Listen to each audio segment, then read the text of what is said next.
Elected হৈ অহাৰ পাছত চলি থকা এটা আমাৰ ছিষ্টেমৰ পাৰ্ট। গতিকে আজি সকলে যোৱা ইলেকশ্যনত জিকি আহিলে আনুষ্ঠানিকভাৱে আমি এছেম্বলিত শপত গ্ৰহণ ল'ব লাগিব।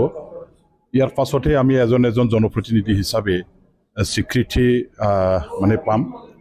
আৰু আমাৰ আজি এইখিনি এটা কাৰ্যসূচী আছে বিজনেছ হিচাপে। এছেম্বলিৰ যিটো আমাৰ বিজনেছ এইখিনি আমাৰ আছে।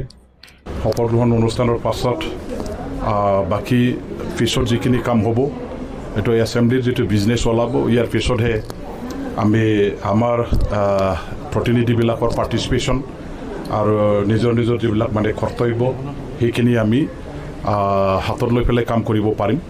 এতিয়া আজি শপত গ্ৰহণ অনুষ্ঠানটো হওক, ভালেই ভাল হওক, চবেই শপত গ্ৰহণ লৈ ল'ব।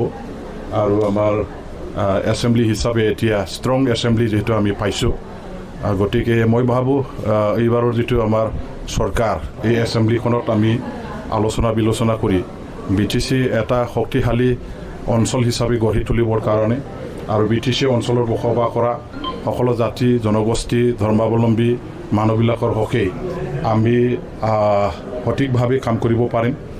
এটা উন্নয়নৰ কাম আমি কৰিব পাৰিম। ন্যায় বিচাৰ অধিকাৰ আমি ৰাইজক প্ৰদান কৰিব পাৰিম। এই পবিত্ৰ সদনখনত আজি মই দ্বিতীয়বাৰৰ কাৰণে শপত গ্ৰহণ কৰিবৰ কাৰণে সুবিধা পাইছোঁ। আৰু মই ভাবোঁ আজিৰ এই অনুষ্ঠানটো শেষ হোৱাৰ পাছত অনাগত দিনবিলাকত আমাৰ বৰ্তমানৰ যিটো চৰকাৰ আমি বনাবলৈ সক্ষম হৈছোঁ সেই চৰকাৰখনে ৰাইজৰ হকে কাম কৰি যাব। আমাৰ 6 শিডিউলত এইটো এটা ভাল প্ৰভিজন আছে। আমি যিসকল বিধায়ক আছে বিধায়কসকলেও 6 শিডিউলৰ এজন মানে আমাৰ কাউন্সিলৰ পাৰিষদ হিচাপে কাম কৰিব পাৰোঁ। আৰু এতিয়া যিহেতু MLA হিচাপেও মই বিধানসভাত আছোঁ, MLAৰো কাম মই ফেৰালিলি কাম কৰি থাকিম। আৰু ইয়াতো BTCৰ MCLA হিচাপে যিখিনি মোৰ দায়িত্ব কৰ্তব্য থাকিব সমানেই ফেৰালিলি মই মোৰ কামখিনি কৰি যাম।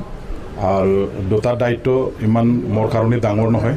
এইটো এনেও আমি সদায় ৰাইজৰ মাজত কাম কৰি থাকোঁ, আমাৰ অঞ্চলত কাম কৰি থাকোঁ। এতিয়া দুটা হাতেৰে কাম কৰিব পাৰিম MLA আৰু MCLA। গতিকে ৰাইজৰ কাৰণে খুব বেছি ভালকৈ আকৌ কাম কৰিব পাৰিম বুলি মই আশা ৰাখিছোঁ।